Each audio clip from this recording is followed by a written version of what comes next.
we're really pleased to have such a big group here.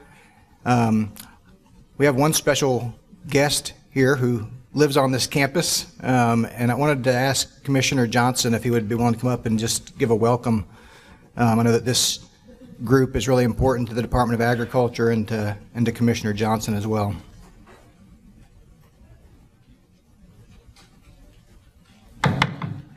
Thank you, Dr. Dunn, and I just wanted to come over and tell you how much I think this is a great collaboration of the different groups that are involved in food safety. There probably is some more important issues in state government, but this is an extremely important one because our farmers, they need to have their image protected, and you're protecting the image of the food as it goes through the system. And we all remember the apple scares and the tomato scares and all the various scares that we've had on different kinds of food production. And we're on top of it in this country. We're going to be reporting more because we are on top of it compared to some countries. This is the number 5 production state in the nation in tomatoes. 1999, we grew $60 million worth of tomatoes in this state, and we were number 5. 2 years ago, we grew $30 million of tomatoes, and we're number 5. Now, lots of things have changed. A lot of the production has went abroad on us and out of this country, but we're wanting to expand that window, have fresh and local tomatoes close to our consumers here in Tennessee. And I'm a number 1 consumer of tomatoes in this state. And every morning for breakfast, I have sliced tomatoes and tomato juice. It's a good, healthy product. But we're glad you're here on this campus. We're glad you're doing what you're doing and collaborating with each other and sharing your success stories and the concerns you have and so forth. Keep us on track on food safety in this nation. It's important, very important what you're doing. We want to lend our support any way we can. I want to ask Linda Shelton to come up and explain an opportunity that some of you may have to participate in a program that we have. If you could, Linda. I just want to take an opportunity. A lot of you know about the Pick Tennessee Products program. It's a 28-year-old program that Department of Agriculture has to help consumers identify Tennessee-grown and manufactured products here in the state of Tennessee. We are having a trade show on June the 13th, or you can do the 14th as well. The reason we have 2 days is it's in combination with Tennessee Grocers Association and Convenience Stores, Tennessee Grocers and Convenience Store Association. It is with their trade show. Theirs is a 2-day show. We usually just do a 1-day show, but for the same price, you can do both days if you would like. You can email me at linda.shelton@tn.gov if you need more information. We have a lot of small mom and pop people presenting at this. The booth space is $150, but we also like the big manufacturers as well. So do drop me an email and I'll help you out. Thanks.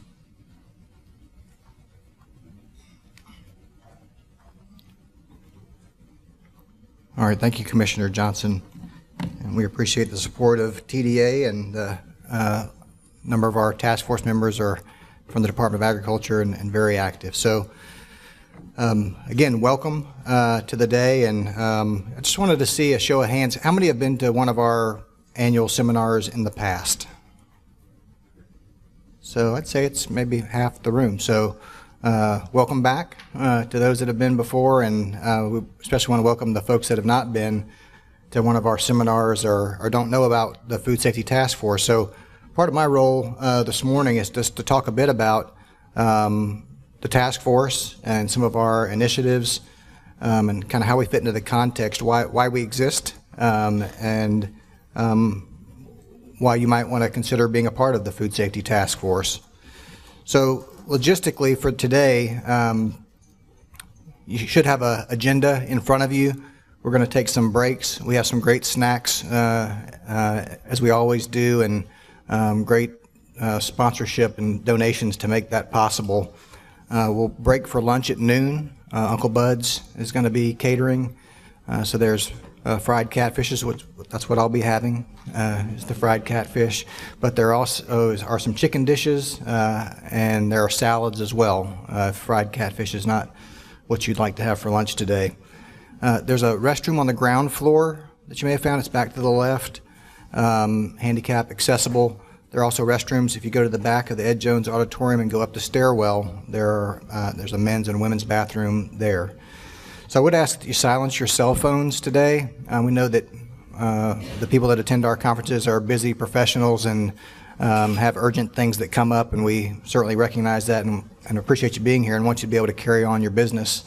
But just put your phone on vibrate if you would, and you can step outside. It looks like it's going to be a pretty day, so you could take your call and conduct your business outside. So the title of our seminar today is focusing on food safety, the Food Safety Modernization Act, and food manufacturing best practices. So I'm just going to run through the agenda briefly, so we're all on the same page. You should have that in front of you, as I said. At 10 o'clock, we're going to have some information on FSMA, roadmap for implementing FSMA from Ruth Dixon, who's in our New Orleans District office stationed here in Nashville. We'll take a break. I want you to focus on doing some networking during the breaks. We have different people here represented from different stakeholder groups, from academia, retail food suppliers, retail food establishments, food manufacturers, the government, regulators are here. So there may be some students here as well. So try to meet somebody that's outside of your discipline, outside of your lane, and do a little networking. At 10:45, we're going to have a couple of talks about FSMA alliances. Ben Chapman's going to come and talk about Food Safety Preventative Controls Alliance, and then Elizabeth Ben will talk about the Produce Safety Alliance. At 11:30, Ben will come back and talk about changing food safety behaviors. I'm sure it'll be an interesting presentation, and that's a challenging area. We'll break for lunch, and then this afternoon we'll have a talk at 1 o'clock about our relatively new Tennessee Food Safety Center of Excellence and how we're trying to build food safety resources within our state. We're one of 5 awardees. FSMA mandated that CDC create 5 food safety centers of excellence. So in Tennessee, we applied, we were given that award, and we've partnered with the University of Tennessee with the Food Science Group, with the Department of Public Health, and with the Institute of Agriculture. So we think we have the farm to fork continuum covered pretty well with that collaboration. Shanna Lively is going to come and give us an update from the regulatory perspective, news you can use, TDA updates for food manufacturers, and then we'll hear from some manufacturers. Billy Thomas and Amy Gray will come and talk about raising your game as a food manufacturer, and then we'll have Scott Sherry and David Burks join in and have a time for questions. So to facilitate that, we have some questions already, but you have some little green pieces of paper on your table. Everybody see that? And you have a pen as well in front of you. So as we go through the day, if something comes to mind, jot down that question, please. If we don't have any questions for the round table part, the panel part, we can pose the ones that the Food Safety Task Force came up with, but we'd really like to hear from you and hear what your questions are from some food manufacturers that have some experience in thinking about food safety issues. And we'll try to be respectful of your time and adjourn at 3:30. The questions, can go in this bag or hold on to them at your table. So I'm going to place this bag up here on the stage, and during the breaks, come put your questions in the bag. So I want to talk a little bit about what our Food Safety Task Force is about and why you might want to consider being involved. You'll see a brochure. There's some up here. I believe there's one on your table as well that just describes some highlights about our Food Safety Task Force. And this is really the reason why we exist, because of foodborne disease. I think many of you are familiar with these kind of notable outbreaks, the listeria and cantaloupe outbreak, which happened a couple of years ago, one of the most deadly outbreaks, foodborne outbreaks that we've seen in the United States, with it being centered out in Colorado, where the production area was. E. coli and leafy greens, something that we've dealt with in terms of spinach, lettuce, and continues to be a problem with E. coli being an organism that where a very low dose can cause illness. Salmonella in peanut butter, who would have thought that a couple of years ago, but now we've seen almost a handful of outbreaks now. I think we're up to 4 or 5 different salmonella and peanut butter outbreaks that have been described. So raw products, but finished products as well that are manufactured, like cookie dough. How many of you remember the cookie dough outbreak? I think we've talked about it at a meeting before. We had a presenter talk about how they recognized very early that it was the cases were primarily teenage girls. So it's the cookie makers that were sampling the cookie dough that were becoming ill with E. coli 0157. And then we've known about ground beef contamination with STEC, but meat and poultry products as well continue to be a challenge for us with STEC and salmonella and other organisms. So I think FDA has done something very smart, and when we think about the overall burden of foodborne disease outbreaks and where they occur, it may not be what you think. If you think back to the last slide, and we see cookie dough and big ground beef recalls, these are multi-state things that are happening that get press that we all hear about because they're in the paper, they're on the news.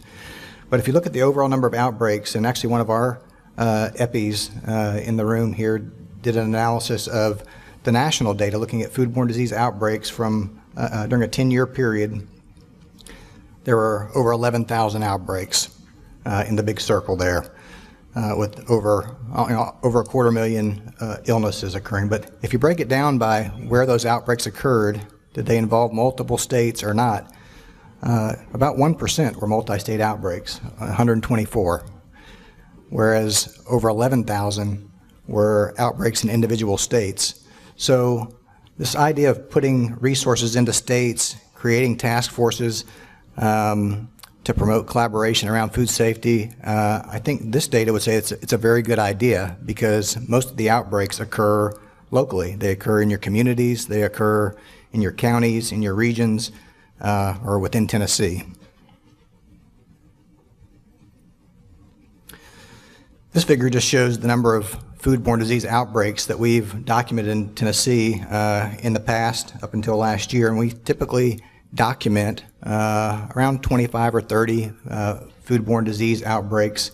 There are many, many more enteric disease outbreaks. Many of them are norovirus, and I think I failed to mention that on the slide that had the outbreaks on it, but norovirus is something that we can't forget about.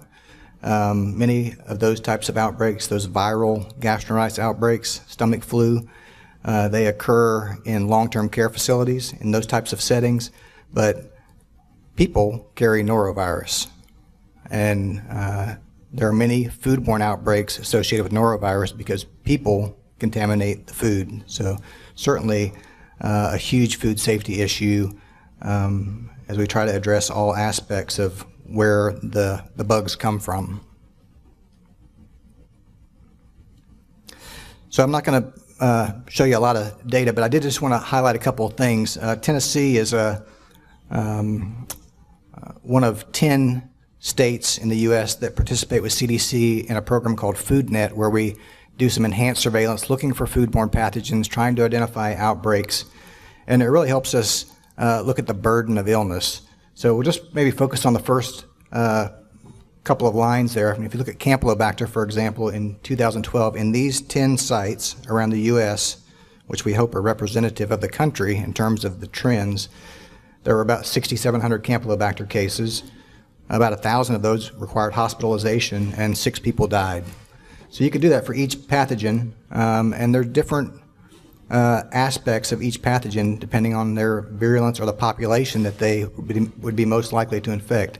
Listeria is a good example, with only 121 cases that occurred, but 96% of those cases required hospitalization, and 1 in 10, about 11%, died from the infection. So just an example of some of the data that we collect, and as I said, we have a number of different stakeholders. We come at it, or I come at it, from the public health side. And I promise this is the last little bit of data that I'll show you. But just to emphasize that, as I said, with our different foodborne pathogens, or pathogens commonly transmitted through food, because there are other routes that don't involve food for all of these pathogens. They affect different segments of the population. So for example, again, the first 3 lines of this table that shows the incidence or incidence rate of infections in FoodNet, those 10 sites in the U.S. Campylobacter and Salmonella are primarily in children. Whereas if you look at the Listeria line, the rate is highest among those that are greater than or equal to 65 years of age. So those are some of the things that we think about as we approach food safety, and particularly our educational messages, how we target education to different age groups to reach them and reduce foodborne illness and death. Okay, so just a bit about our food safety system in Tennessee, and again, I'm coming at this from the governmental perspective. We're all part of the food safety system in Tennessee. At our state health department, we have a very robust laboratory activity that focuses on food safety.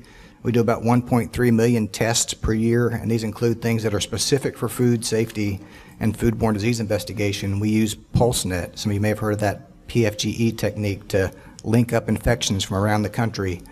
CaliciNet, which focuses specifically on noroviruses and where they come from. We subtype Salmonella and E. coli infections to better understand where they're coming from. Our environmental health group does over 100,000 annual inspections in food service establishments, so a lot of activity. The Department of Agriculture, as Commissioner Johnson said, is very committed to food safety. They regulate food manufacturing and also do inspections in food establishments across the state. And then certainly other key governmental players are our federal partners with CDC and USDA and FDA, who sponsors our task force. So even though we have this, on the previous slide, a focus on the governmental sector, we recognize that that food safety is this farm to fork continuum, and we need all the partners engaged to address food safety issues. And I don't expect you to read those individual examples of outbreaks in those gray squares. This figure is available on CDC's website, but just to emphasize that food safety starts on the farm and in production. We have to consider manufacturing, transportation, the logistics of our food industry, the importation of food, where food is prepared and consumed, both in the home and at establishments. All of these play in to our focus on food safety and the reason for our task force being so, having such a wide array of stakeholders and partners. So FDA, as I said, sponsors the food protection task forces around the country, and they do that with a grant. It's a $10,000 a year grant that helps pay for this meeting and pay for educational materials to be produced. That grant is available only to state, local, and tribal governments, but it does demand that you have a diverse group of stakeholders involved. So in fiscal year 2012, these are the states that were awarded the Food Protection Task Force grants. So you see Tennessee there, and some of our neighbors also are have active task forces. And it's interesting, as you look at the task forces around the country, they do different things. They have different activities. to help meet the needs in their particular jurisdiction. So from FDA's perspective, the task forces provide a forum for all stakeholders of the food protection system, and there's a list there. And they also assist in adopting or implementing the food code, which is something we've used our task force for over the past couple of years. They also promote the integration of an efficient statewide food protection and defense system to detect and contain foodborne illness. FDA has a interest in having what they describe as the integrated food safety system, and the reason for this is because FDA recognizes that there is a far-reaching and complex food supply chain, and there's an increasing need to find solutions to potential problems, both intentional and unintentional, that could affect our food supply. So they've placed this money out in states. They recognize that these task forces are uniquely positioned, which I think in the graphic I showed earlier that shows where outbreaks occur would say, I think would be some evidence that this is a good idea to put these task forces out in states. And they consider them critical and effective tool in the national efforts to promote and protect public health. So let's talk a little bit about our task force. This is the home page of our website, just a screenshot of what that looks like. So we are the Tennessee Food Safety Task Force, enhancing food safety from farm to fork through collaboration, promotion, and education. You'll see those words show up. They're on your table. They're on the sign. Those kind of three key words. There's some different components of our website. If you click on the little bar on the left, you can learn more about some task force activities, about the members of the task force currently, and then there's some resources as well. We've placed some of the presentations from our past seminars on the website, and they're a great resource in terms of specific topics around food safety. One thing that we've done in the past year is to revise our task force charter, and Jim Cool helped develop one of the first rounds of our charter, and it's evolving and maturing and changing to meet our needs. So I'll just pull a few things from the charter that I wanted to share with you so that you'd be aware. Again, these three key ideas that we want to promote food safety in the production, manufacture, distribution, or retail sale of food, as well as preparation and consumption by consumers. So promote, collaborate among government, industry, academia, and consumer groups to provide an interactive forum to enhance communication and strengthen partnerships. So collaborate, and educate stakeholders on food safety and food defense issues. Educate. So I hope we're doing all of those things today, that we're promoting food safety, we're collaborating together, and that we're providing some education to people interested in food safety in Tennessee.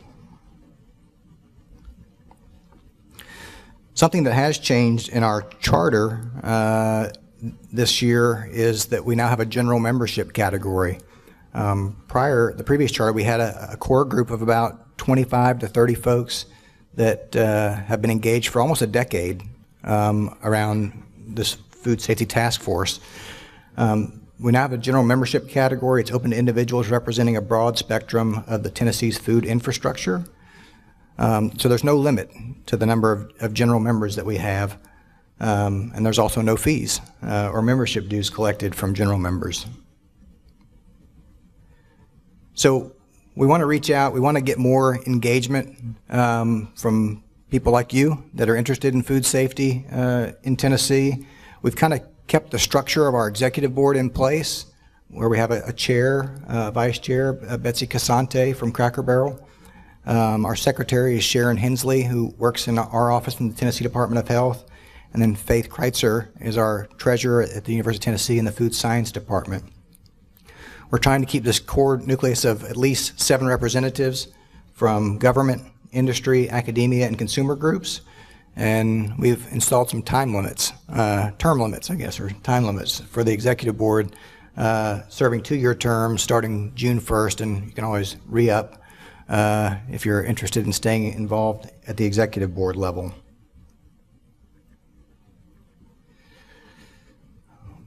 We also describe in our charter some of our committees, kind of formalize that in the charter. We have an education committee that is charged with developing and disseminating pertinent educational and training materials such as the task force brochure or fact sheets. We also have a annual seminar planning committee that makes all this happen every year, and that takes a lot of work, and that group convenes on an increasing basis as it comes time for our annual seminar. And then a website committee to develop and update the web content as needed. I mentioned also the food code idea. That's something that I think has been a real stellar success for the Food Safety Task Force, and Lori LeMaster is in the back. Lori headed up a subcommittee. Lori works in our environmental health group at TDH, a subgroup that included really all segments from the task force and others to take the food code on and to get our food code updated in Tennessee. And I know that right now our environmental health group and the Department of Agriculture are working through the implementation phase of that. So I think that's been a really nice outcome of the Food Safety Task Force to provide the forum for that type of discussion. I believe it passed through the legislature unopposed because the ground had been plowed ahead of time with the Food Safety Task Force. So I had a lot of fun putting this slide together because I just wanted to kind of give you a little bit of a retrospective view on some of the educational seminars that we've done in the past, and it goes back prior to 2009, but I just thought I would do what we've done recently. And last year, those of you that were here remember we did a seminar on local foods, and we had some local food producers from the area come and talk. We had a lunch that was a locally grown lunch. It was delicious. But a really good interactive seminar last year on a topic that continues to emerge and grow, and we're dealing with more locally grown food in all segments. In 2012, we did a session on fresh produce, challenges and approaches to food safety, and certainly produce can be a really challenging area. And we had some national experts. Maria Brandel was one who came from California to speak about the interactions of pathogens and plants. Fascinating presentation. In 2011, we had a focus on how to achieve retail food safety success. I believe Jeff Edelin from Kroger came and spoke, as did a number of others from the retail food industry. In 2010, we had a session called The Future of Food Safety, Sorting Through the Food Safety Maze, really as FSMA was coming into effect, being drafted and discussed, and we had a high-level Commissioner Michael Taylor come and be the keynote speaker for that session. And in 2009, we did a session on food recalls, so we talked a lot about outbreaks and kind of approached the idea of what leads to a recall, and then from a manufacturing and retail perspective, how do you implement a recall? Can you do trace forward? Can you do trace back? Source verification, all those types of issues were discussed as well. So I think we've covered a lot of ground with the Food Safety Task Force, and we're excited today to talk with a more specific emphasis on food manufacturing. Other topics prior to 2009 included legal aspects. We had one of the Marler Clark principals come and give a talk. We've had a session on understanding and managing listeria and food allergens, and a session on food security as well. So, again, welcome. I think we're well aligned in terms of our interest in promoting food safety, whatever segment you come from. We know that foodborne illnesses causes substantial illness and death, and it causes substantial economic harm as well. So whatever perspective you're coming from, there are reasons to make our food safe. We really believe that this farm-to-fork approach is very important. We promote that within our task force. We promote that within our Center of Excellence work as well, that we need all the partners at the table. FDA views task forces as an integral part of the integrated food safety system and have put these resources out in states to make this happen. And lastly, just a reminder that we have a new charter, and a new general membership category. We'll have some updates on our website soon with the application form, and we'd love to have a wide general membership of people that are interested in food safety in Tennessee. This is our link. The initiators of our food safety task force were very proactive and got the URL that says Food Safety Task Force. So there are 25 others that don't have that URL, but we're glad to keep that URL because it's easy to remember.